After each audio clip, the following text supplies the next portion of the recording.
noite maravilhosa. Quero saudá-los com a paz do Senhor. Tô chique, hein? Obrigado, Dionísia. Beijo por esse lenço maravilhoso. Estou usando hoje. Hoje nós vamos entrar para a honra e glória do Senhor. Nós vamos entrar no capítulo 23. Aqui, Jó deseja apresentar-se perante Deus. Respondeu, porém, Jó: ainda hoje a minha queixa é de um revoltado, apesar de a minha mão reprimir o meu gemido.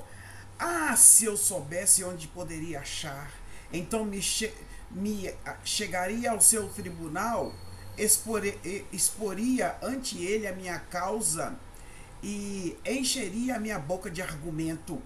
Saberia as palavras que ele me respondesse e entenderia o que me dissesse. Acaso, segundo a grandeza de seu poder, contenderia comigo? Porque eu quero só entender o que está acontecendo comigo.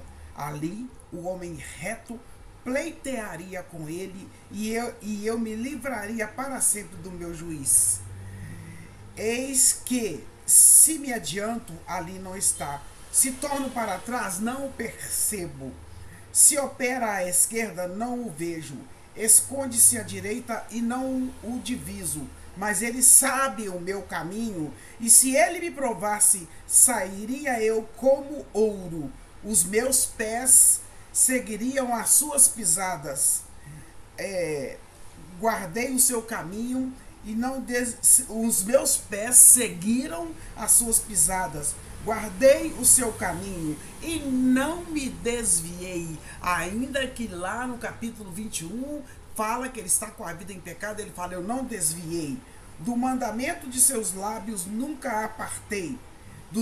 E escondi no meu íntimo as palavras da sua boca. Mas se ele resolveu alguma coisa, quem pode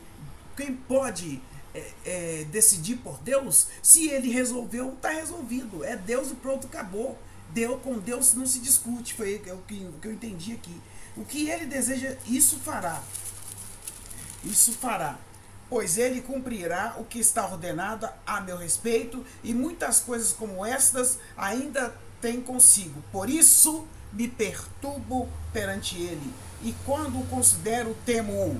Deus é quem me fez desmaiar o coração, e o Todo-Poderoso quem me perturbou, porque estou desfalecido por causa das trevas, nem porque a escuridão cobre meu rosto. Como se diz, eu não fiquei cego, mas eu estou conturbado por causa das trevas. Aqui no capítulo 23 é a 7ª réplica de Jó. Ele continuou expressando seu anseio por uma audiência. Jó desejava uma audiência com Deus. Apesar de Deus não parecer apesar de Deus parecer ausente, Jó estava certo de que ele sabia que ele seria aprovado como verdadeiro. Jó sabia o que estava fazendo. Ele afirmou o direito soberano de Deus de fazer aquilo que ele quisesse, porque Deus tem direito de fazer o que quiser, mas declarou também estar aterrorizado com Deus, que nem mesmo o protegeu das trevas. Jó passou então a enumerar as muitas formas pelas quais os perversos fazem o inocente sofrer. Continuou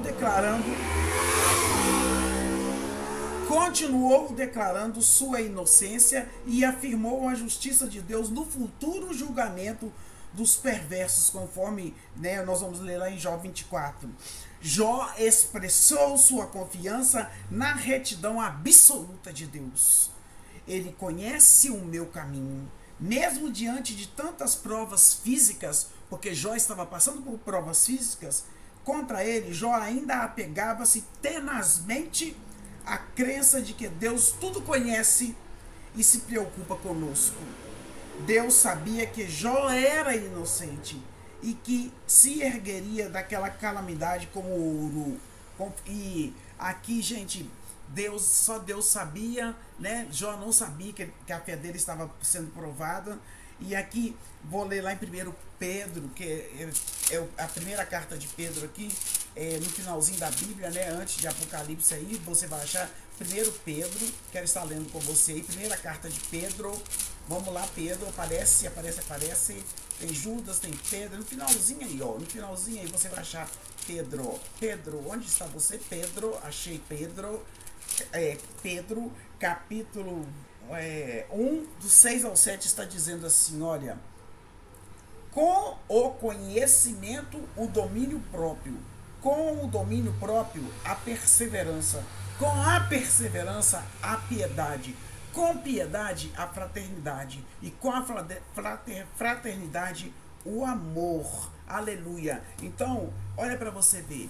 Jó, ele sabia que Deus sabia de tudo. Mas ele queria entender. E ele pediu aqui.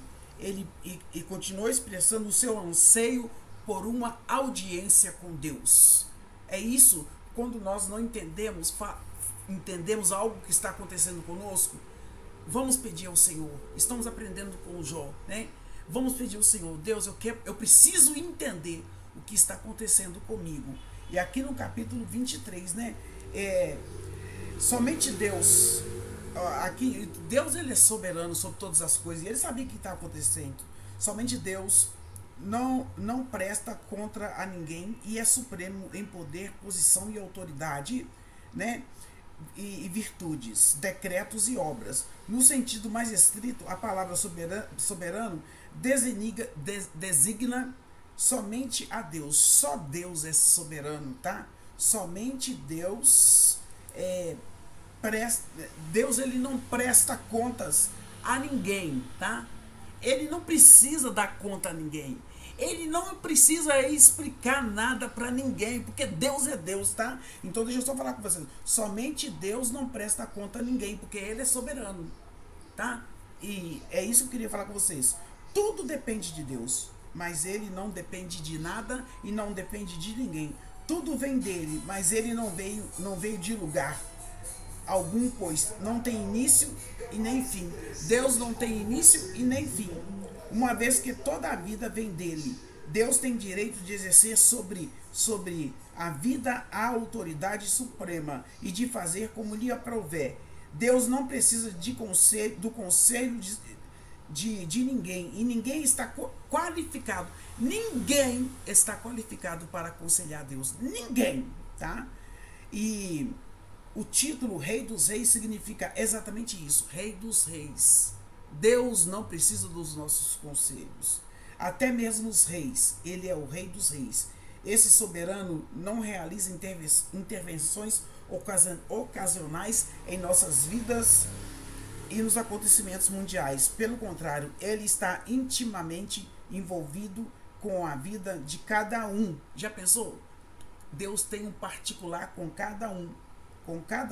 E reina sobre o universo de maneira completa e perfeita, e nada foge do controle de Deus. Este é o capítulo 23, tá?